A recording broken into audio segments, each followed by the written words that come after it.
नमस्कार, मी सौरभ नाईक. यशाचा कानमंत्रमध्ये आपल्या सगळ्यांचं स्वागत आहे. आज आपल्या स्टुडिओत आहेत स्मिता रेगे. स्मिताजी, स्वागत आहे तुमचं एनडीटीव्ही मराठीमध्ये. खूप खूप स्वागत.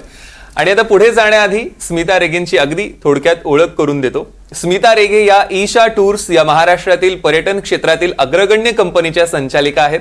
स्मिताजींचं करिअर पर्यटक ते डायरेक्टर असा हा आश्चर्यकारक आणि असामान्य असा प्रवास आहे. पर्यटन क्षेत्रातील कोणताही अनुभव नसताना केवळ पर्यटनाचा छंद असलेल्या स्मिता रेगे यांनी ईशा टूर सोबत 2006 साली पर्यटक म्हणून प्रवास केला आणि आज त्याच ईशा टूर्सच्या डायरेक्टर बनून जगभरातील 50हून अधिक देशांमध्ये ईशा टूर्सचा झेंडा दिमाखानं फडकवणाऱ्या स्मिता रेगे यांचा खरंच प्रवास सक्क करणार आहे. स्मिताजी, तुमचं पुन्हा एकदा स्वागत आहे. आणि आताच जसं आपण उल्लेख केला त्याच संदर्भात आपण प्रश्नांची एकदा सुरुवात करूया. आपल्या गप्पांना खरं तर सुरुवात करूया. खरं तर आपण ट्युशन घेणाऱ्या शिक्षिका अचानक पर्यटन क्षेत्रात कशा काय आल्यात आणि ईशा टूर्सच्या पर्यटक आणि त्यानंतर ईशा टूर्सच्या संचालक असा हा सगळा प्रवास नेमका कसा होता? बरं, नमस्कार.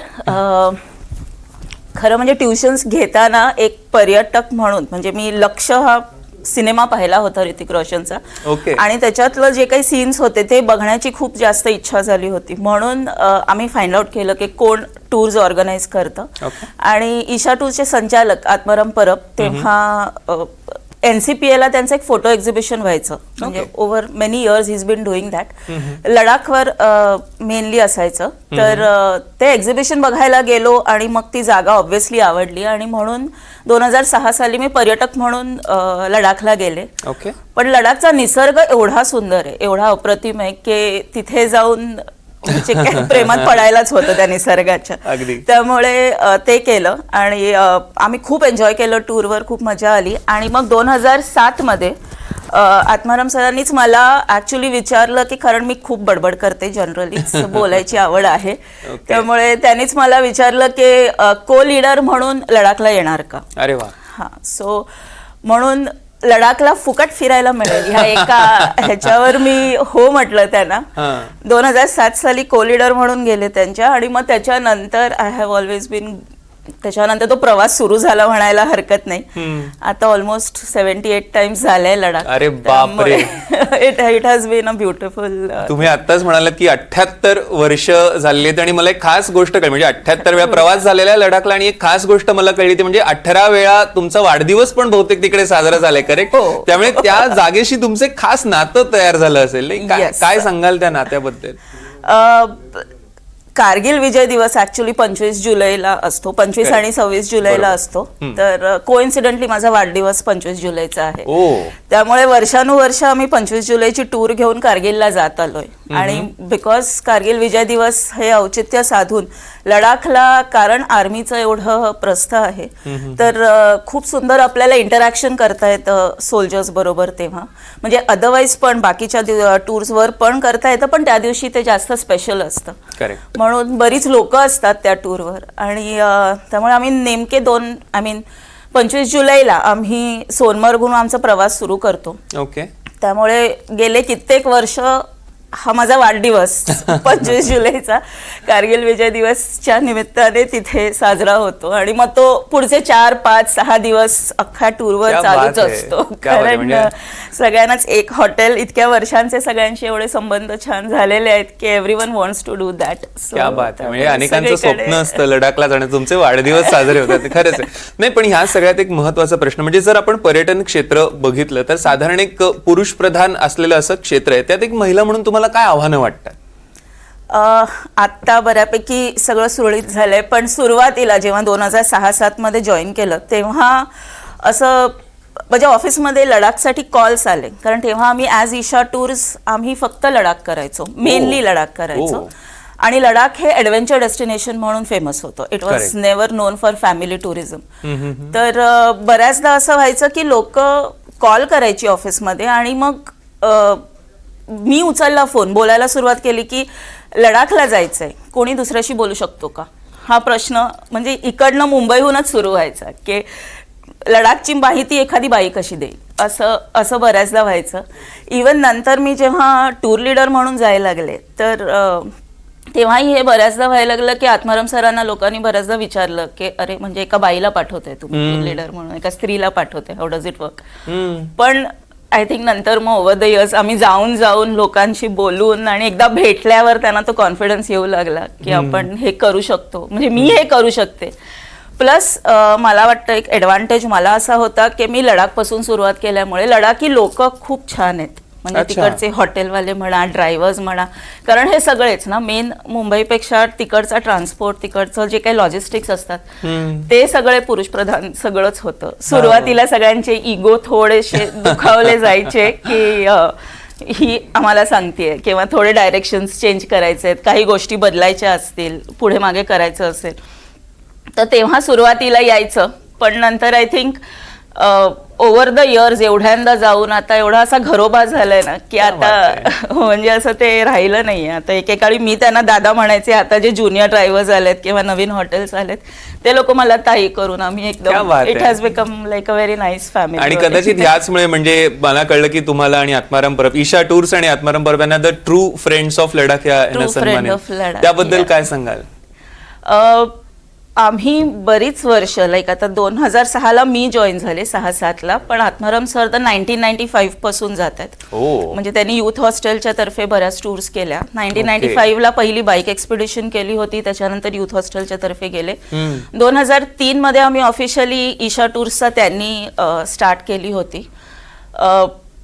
तेव्हापासून आम्ही वेगवेगळ्या लडाखमध्ये वेगवेगळ्या सीझनला जाण्याचा एक आमचा अट्टाहास होता. मेन कारण काय होतं की लडाखचा सीझन, टुरिस्ट सीझन हा जनरली 6 महिन्याचा असतो, like April to October at the most. त्याच्यानंतर विंटर खूप थंडी खूप जास्त असते, -20 -30ला टेम्परेचर जातात.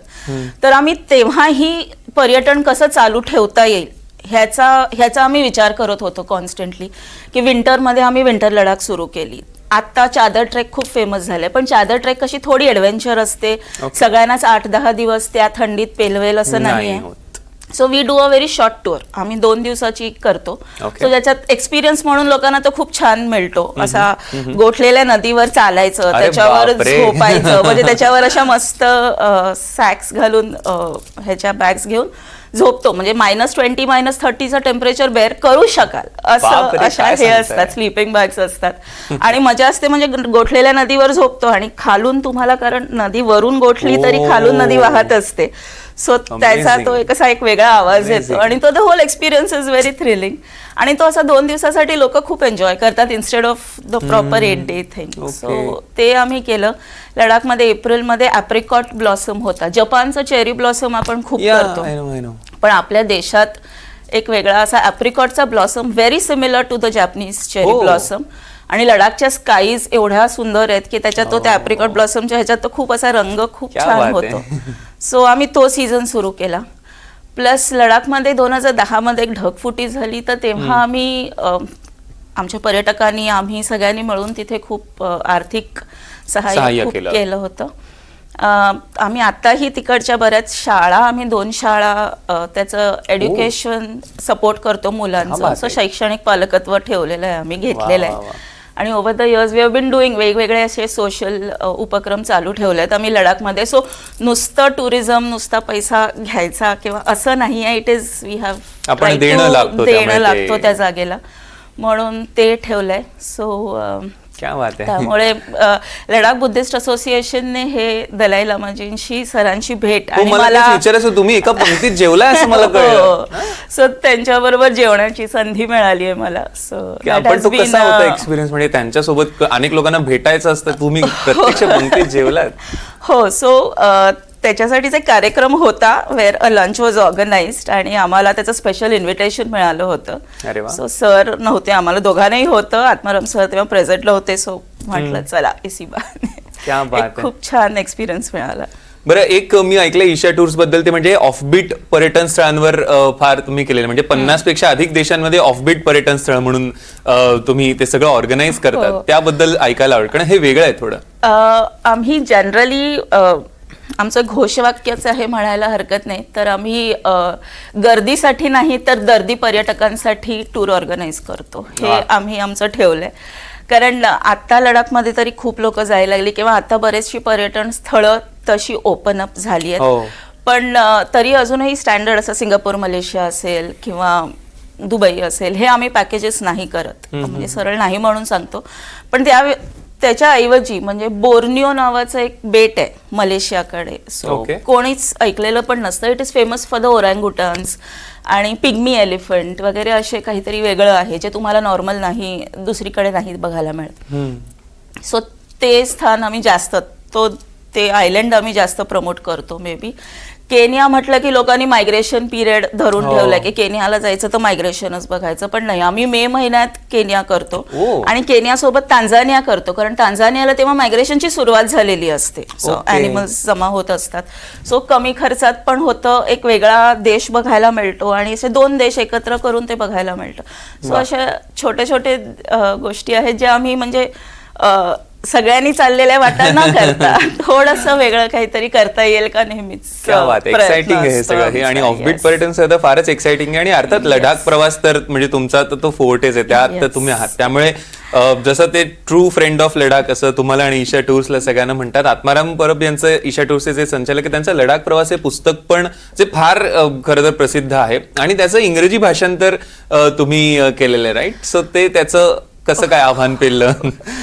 हो, लडाख प्रवास अजून सुरू आहे. हे आत्माराम परब आणि नरेंद्र प्रभू यांनी ते पुस्तक जेव्हा लिहिलं आणि जेव्हा ते मार्केटमध्ये आलं तर खूप लोकांनी त्याचं म्हणजे खूप कौतुक केलं.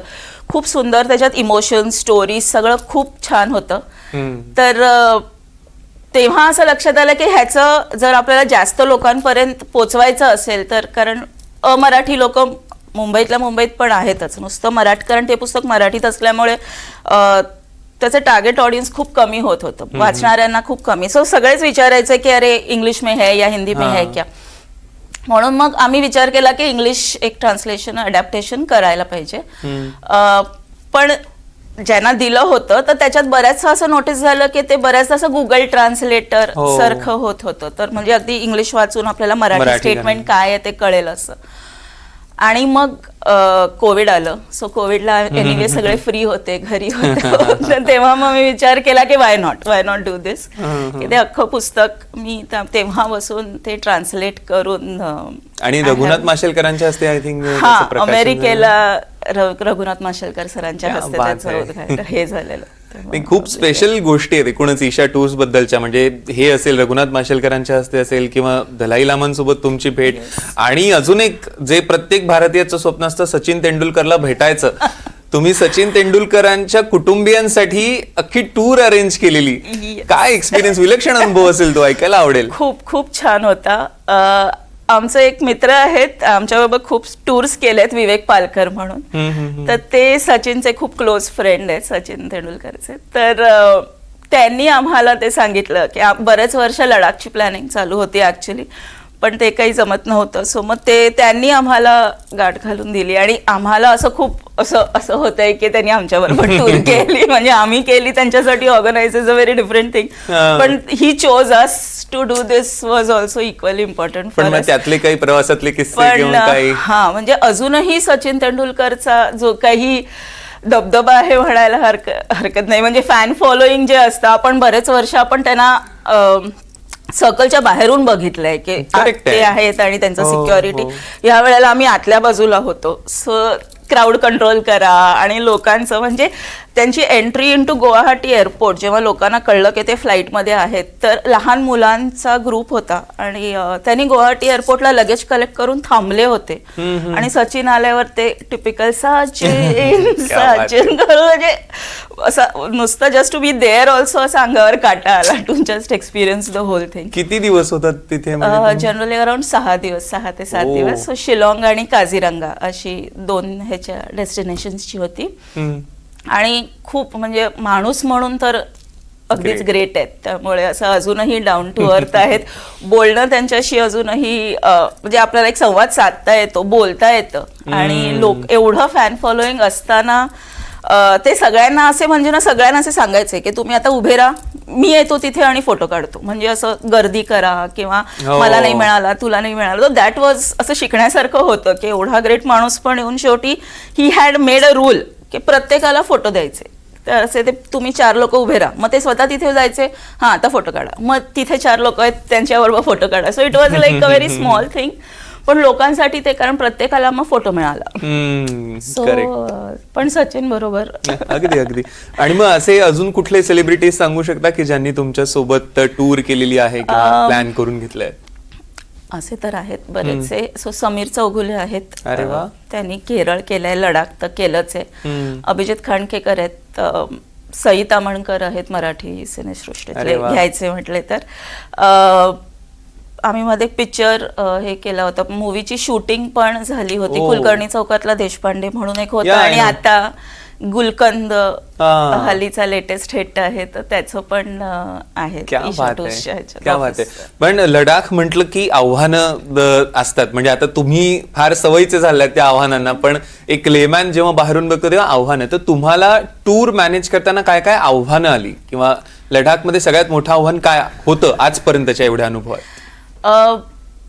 खरं सांगायचं तर बऱ्याचशा प्रकार सुरुवातीला, आता नाही होत, पण सुरुवातीला क्लायमेटचा थोडा इश्यू व्हायचा, कारण थोडंसं ऑल्टिट्यूड आहेत म्हणतात, तर थोडं क्लायमेट वाईज आपल्याला सांभाळावं लागायचं. कारण आज सकाळी छान सुंदर ऊन पडलंय, दुपारपर्यंत क्लाउडी होतं आणि रात्री स्नोफॉल होतो. असंही म्हणजे एका दिवसात तुम्हाला 2-2, 3-3 सीझन्स बघायला मिळतात. लोकांना बरेचसे इथे बसून ऑक्सिजनचा प्रश्न पडायचा. जो मेन आव्हान ते असायचं की लोकांना कन्व्हिन्स करायचं की त्रास होत नाही, म्हणजे आम्ही जे काही देतो, स्टेप्स देतो त्याच्याप्रमाणे केलं तर लडाखला नाही. तर लोकांना अगदी 40 वर्ष 50 वर्षाची लोक आली तरी वाटायचं की बापरे लडाखला जायचं म्हणजे it's like a big thing. पण नाही आहे तसं. लडाख लाईक आय सेड, म्हणजे जाऊन आलेला प्रत्येक माणूस परत एकदा नक्की यायला आवडेल लडाखला, असं बऱ्याचदा म्हणतो.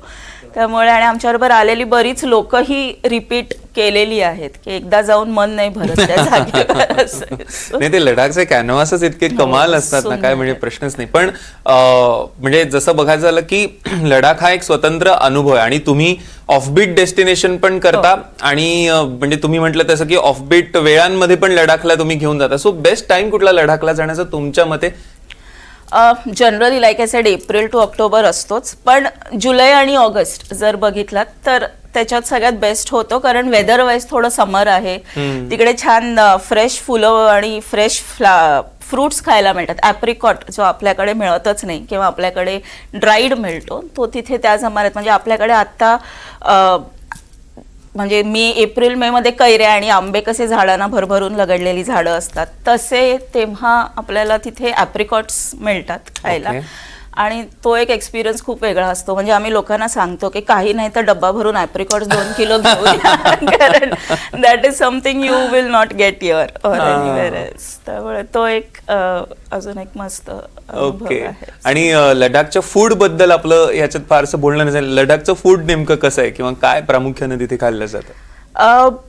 मोर ऑफ स्टार्ची फूड किंवा लोकल्स असं बघायला गेलं तर मोमोज, जे आता आपल्याकडे सगळीकडेच मुंबईत वगैरे प्रचलित झालंय, तर ते जास्त होतं तिथे.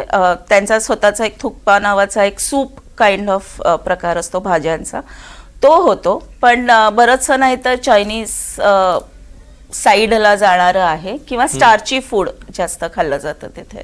त्यामुळे पण आता बऱ्याच प्रमाणात, कारण लेह जे सिटी आहे ती खूप आता मोठी, म्हणजे टाउन होतं, आता हळूहळू सिटी होत चालली आहे म्हणायला हरकत नाही. त्यामुळे बरेचसे नवीन नवीन रेस्टॉरंट्स येत आहेत. काश्मीरी फूड खूप छान मिळतं तिथे. त्यामुळे ते सगळं करून आता लडाखमध्ये तुम्हाला खाण्याचे बरेच ऑप्शन्स मिळायला सुरुवात झाली आहे. आणि तुम्ही जो मुद्दा मगाशी म्हटलात की अगदी आता 40-50 वर्ष वयाचे सुद्धा जाताना विचार करतात, कारण ते अक्लमटाईज होऊ का नाही त्या वातावरणात वगैरे बरेच प्रश्न असतात. पण मग कुठल्या वयोगटातल्या माणसांनी तिथे जावं किंवा जाऊ नये, किंवा किती तुम्ही आजपर्यंत लहान? बरोबर 1.5 वर्षापासून 87 इयर 87. बापरे. आणि आम्ही घेऊन गेलोय आणि घेऊन आलोय, त्यामुळे ते जास्त आहे. आणि एन्जॉय केलंय लोकांनी, कारण हे बऱ्याचदा मी लोकांना जेव्हा ऑफिसला पण येतात तेव्हा आम्ही सांगतो की हे बरंच मानसिक असतं. जिथे आपण मजा करायची झाली हे असेल तर खूप मजा येते, लडाखमध्ये तर खूपच असतं. आणि हिमालय तिकडचा जो असेल तर सगळ्यात इम्पॉर्टंट सांगायचं तर आपण हिमालय म्हटलं की आपल्याला बर्फाच्या आधी डोंगर आणि त्याच्यावर असलेली झाडं, हिरवीगार झाडं, हा स्टँडर्ड आहे. पण लडाखचा हिमालय हा कम्प्लिटली वेगळा आहे. म्हणजे हो. डोंगरांवर झाडं नाही आहेत. सो आपण ज्याला बॅरन लँड किंवा बॅरन माउंटन्स म्हणू, बोडके डोंगर आहेत, तर तसे डोंगर आहेत. त्यामुळे हिरवळीला ना तरी असे 3 शेड्स असतात. एक डार्क ग्रीन असतं, लाईट ग्रीन असतं, किंवा ज्याला आपण पोपटी म्हणून तसा असतो. पण इथे झाडच नसल्यामुळे डोंगरांचे रंग खूप जास्त आहेत. त्याच्यात मिनरल्स आहेत, तर त्याचे रंग खूप वेगवेगळे, म्हणजे अगदी रेड, पिंक, म्हणजे आपल्या मागे लागलेला हा रंग, तसा रंग तुम्हाला तिकडच्या दगडांमध्ये मिळेल. सो आणि वर आकाशातला एखादा ढग मूव्ह झाला तरी त्याच्यावरचे सगळे शॅडोज जे खाली पडतात, जर हिरवळ असेल तर त्याच्यावरचे शॅडोज दिसत नाहीत. पण इथे कसं होतं की हिरवळ नसल्यामुळे त्या डोंगरावरच पडतात, त्या दगडावर पडतात, आणि मग ते रंग जास्त, त्या दगडाचे रंग जास्त असे छान निखरून येतात. क्या बात आहे. आणि मग ते खूप जास्त, म्हणजे एका ठिकाणी मी नेहमी लोकांना म्हणते की आपण एका ठिकाणी 10 मिनिटं थांबलो लडाखमध्ये तर 10 वेगवेगळे फोटोज मिळतील आपल्याला. क्या बात आहे, क्या बात आहे. म्हणजे एकंदरीतच जर तुमचं बघायचं झालं तर म्हणजे फक्त पर्यटनाच्या छंदातनं निर्माण झालेल्या व्यवसायात तुम्ही यशस्वी होऊ शकता, हे तुम्ही कृतीतनं दाखवून दिलंय, आणि त्यासाठी तुमचं खूप खूप कौतुक आहे. आणि आज तुम्ही आलात इथे आणि खूप छान गप्पा मारल्यात. खूप म्हणजे ह्या गप्पा अशाच चालू राहाव्यात असं वाटत होतं, पण सगळ्यांना एक छान वेगळं मोटिवेशन मिळालं, त्याबद्दल मनपूर्वक धन्यवाद. तुम्ही आलात आणि thank you so much. Thank you so much. आणि याचसोबत यशाचा कानमंत्रमध्ये वेळ झाली येथेच थांबण्याची. तुम्ही पाहत राहा NDTV मराठी.